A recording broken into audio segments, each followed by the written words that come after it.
Hey, welcome back to Music Monday. A little story time today before we get to the music. So sometime over the last week, I met my praise team here. We were doing a praise service at the lake, and they wanted to rehearse a little bit before we went out and did that with some extra folks.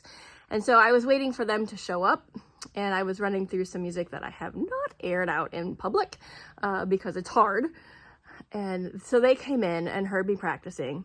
And one of the reasons this particular piece is hard because it involves what is called stride piano, which, and you'll see when we shift to me playing, where your left hand does a lot of jumping from a low note to a chord to a low note to a chord. It's hard, okay? It's hard. If you are familiar with piano music, a lot of ragtime involves that whole stride piano kind of thing. And sometimes some of the peppy gospel music does too.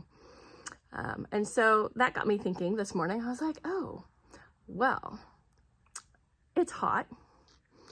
And I wanted something a little more laid back. And so I thought, let's go back. So I have a couple of pieces that involve stride piano left hand that I can do. So this is Scott Joplin's Swipesy, which is one of the very first Scott Joplin pieces that I tackled, other than a really, really watered down version of The Entertainer that was in one of my lesson books once upon a time. And so watch and you'll see my left hand doing all the jumpy things. That and the other thing with this, because it is, oh my goodness, hot here in Indiana right now, and muggy and nasty.